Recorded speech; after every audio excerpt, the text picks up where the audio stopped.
Good morning, everybody. Another episode of the Focus Daily Show. Today we'll be talking about the Alabama Slave Act. Before we get to that, let's have a word about our sponsors.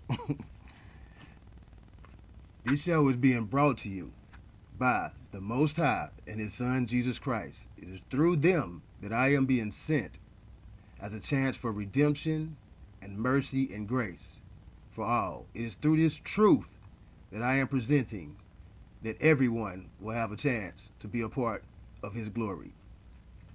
All right, let's get to it. All right, last episode we spoke about what was we speaking about?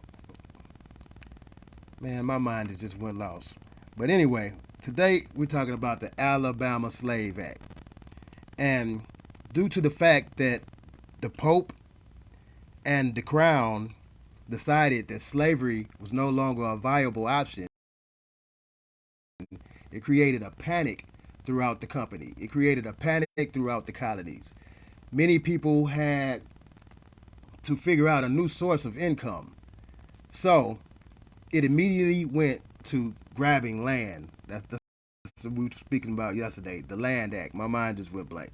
So also during the Napoleonic era, with the discovery of Egypt and the land of gold, it also switched the mind state to discovering more gold. So while acquisitioning more land, there also was an intense search for new sources of gold. But inevitably, some members of the company, some states within the company, still wanted to rebel against this new form of government that the Virginia Company was laying out over the land.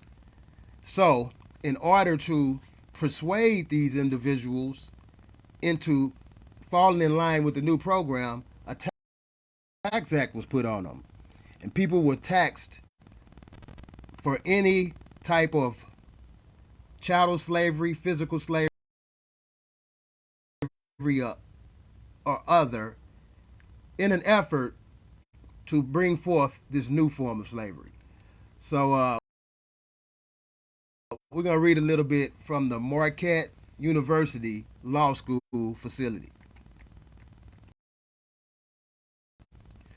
On December 14, 1899, Alabama was admitted to the Union as the 22nd state. The admission itself was not especially remarkable.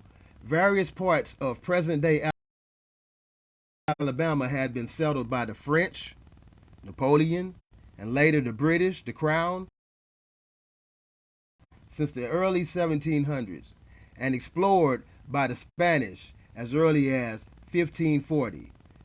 The territories to the west, moreover, had already been admitted as the states of Mississippi and Louisiana. Okay, we were speaking about the Louisiana Purchase last week.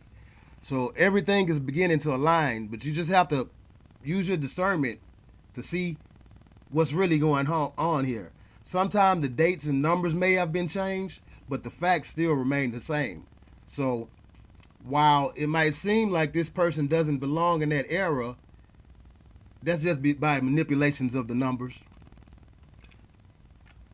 All right, there go the name of this article. If anybody want to check it out, we're not going to go deep in debt. We're just trying to point out the obvious things within these articles. So we're going to check out another article. An indigenous child of God. All right, this is from the Montgomery Advisor newspaper. I'm figuring, and we're gonna read a little bit of this.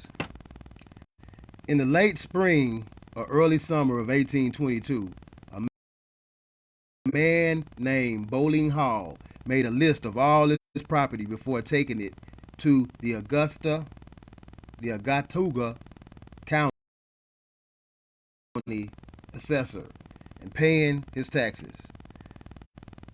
On the left side of a piece of parchment, Hall listed hundreds of acres of land he'd acquired since leaving Georgia 4 years before.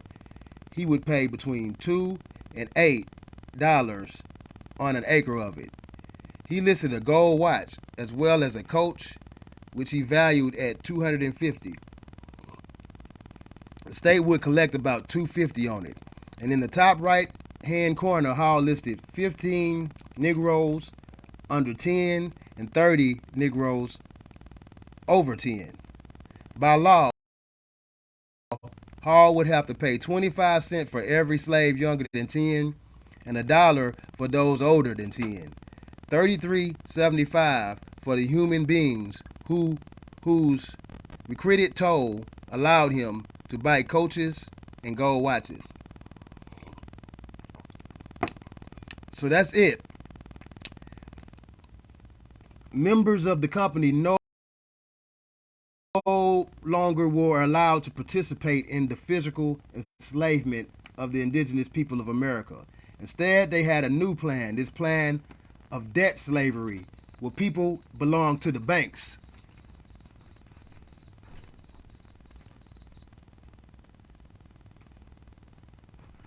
And in order to initiate this new form of slavery, certain taxes had to be levied against the enemies of the company. So, that's a little bit for y'all to chew on and snack on a little bit. And that's it for today. Another episode of the Focus Daily Show. Amen.